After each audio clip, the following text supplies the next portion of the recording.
So there you are, bashing baddies' heads in as Kratos in adrenaline-pumping action combat, right up until you're forced into a dull self-discovery journey as the adolescent Atreus.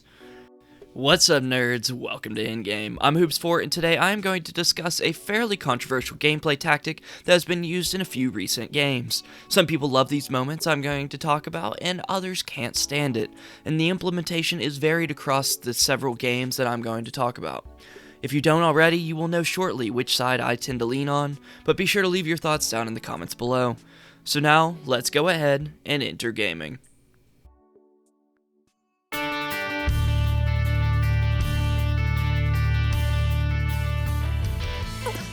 Enter gaming. So, once again, there you are, invested in your character and their story, their combat, and then, before you know it, the camera pans away to another character to play as them for a time.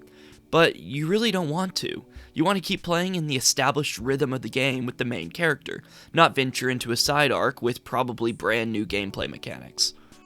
Unfortunately, this is exactly what happens in several recent games. The first example worth talking about is the Atreus sections in God of War Ragnarok, as this is arguably the most divisive case and possibly the most recent. In case you don't know, God of War Ragnarok sees you largely play as Kratos in his journey through the realms. His son, Atreus, is his main companion, similar to the mechanic in God of War 2018. Kratos wields some crazy power with his Leviathan axe and Blades of Chaos, and playing as him leads to some of the most powerful feelings of godlike power in video games. The action is smooth, brutal, visceral, and incredible, and the visuals are noteworthy, and the power is tangible. Then, the camera pans. Suddenly, you are playing as Atreus. There are several sections of Atreus gameplay, and they are largely characterized by wielding a bow and arrow and a journey of self-discovery. See, Atreus is still young, and in his early teens, if I had to take a guess, so he is struggling with not only the standard issues of a young man his age, but also with the struggles of being the son of Kratos. There are some other reasons for his self-discovery, but they tend to go too far into spoilers, so I'm going to keep it as generic as possible. The main combat with Atreus is bow and arrow, and that gameplay is fine. It's fun, but not nearly as interesting, compelling, or visceral as Kratos' power. The level structure is changed to cater towards Atreus' agility and size over Kratos' strength and ability. The puzzles are of a different variety as well, once again catered to Atreus' build and his bow. He has companions of his own in his journeys, but not controllable like Atreus is to Kratos. And while it is bad enough that I am playing as Atreus while I'm craving more destructive action with Kratos, it gets worse. At one point, Atreus goes to a distant land and, for about 2 hours of gameplay, does nothing but talk and ride a foreign camel-like animal. It is crucial to his development, his arc, and understanding his roots. However, it is so dang boring. I am playing God of War for action, adrenaline, bashing brains, and swinging fiery chains, not camel riding, and life chats for hours on end. The section does eventually culminate in a boss fight, however, the road to get there isn't worth it. Now, this section in particular is so divisive, and I can't emphasize that enough. I, for one, strongly dislike it. I understand the point, and that's great, but it overstates its welcome to the utmost degree, especially when I am not a fan of perspective switching to start with. On the other hand, some people fall in love with this section. And while we're talking about it, I will go ahead and give some merit to that side as well. First of all, I want to state that pacing is a difficult and underestimated aspect of video games. In great games, we don't notice it, but in bad games, it feels terrible. It is an intangible aspect of games that developers don't get enough credit for when it goes well. Now, in a heavy action game like God of War, there needs to be hills and valleys in the levels of action, otherwise it comes across as stale as you only smash your face into the controller without any thought. If it were only adrenaline all the time, it gets washed out into a mediocre game with no character and no depth. Now, take this essence of balance and extend it over a runtime of 20 to 30 hours of gameplay, and you have a tricky recipe to nail. Generally speaking, the new God of War games from Santa Monica Studios are paced pretty well, given the large scope of the games and how well they are received. They are balanced around a mix of action, storytelling, and emotional character development, especially surrounding the relationship between Kratos and Atreus.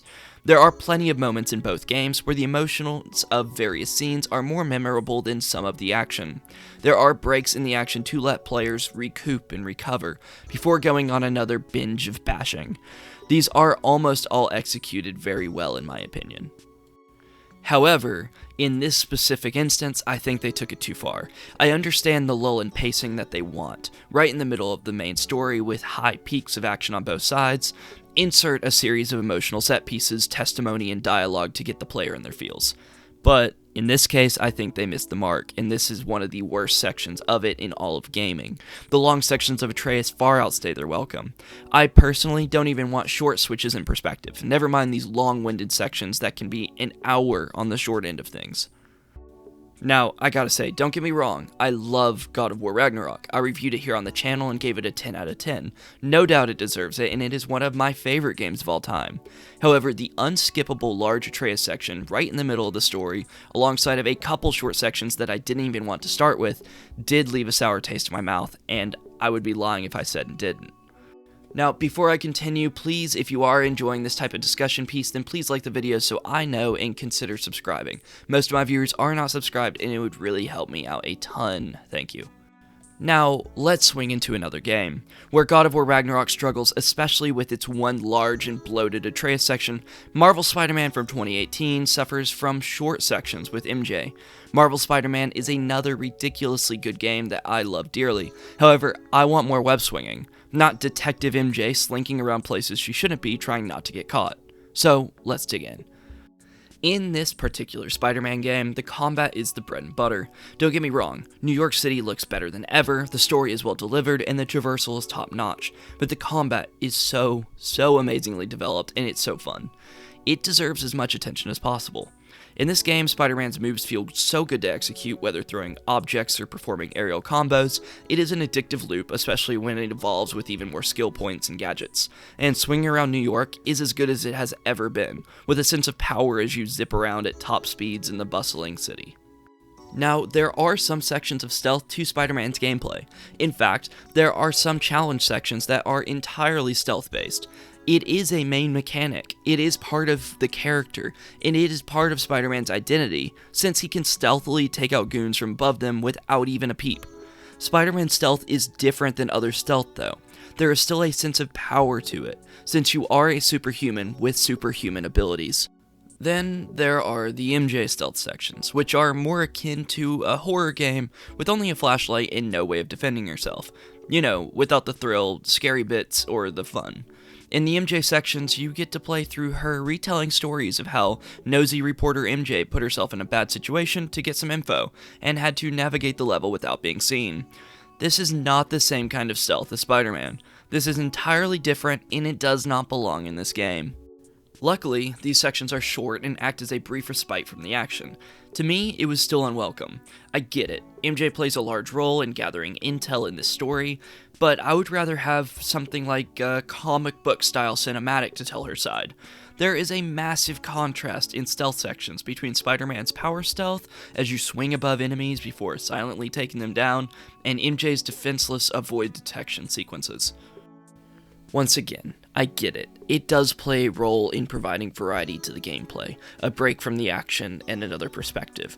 I do concede that to some degree it works, and they accomplish what they set out to do. However, I disliked these sections a whole lot and felt like both Atreus' sections and MJ's sections just didn't belong, and they didn't really end up contributing a whole lot to the game.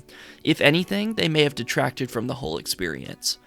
In MJ's case, I wanted Spider-Man, and more Spider-Man, not perspective switches to defenseless characters without superpowers. Lastly, I want to discuss a game where perspective switching absolutely works and is 100% warranted, to show that there is indeed a place for perspective changes and back and forth with playable characters. Enter Ratchet and Clank Rift Apart.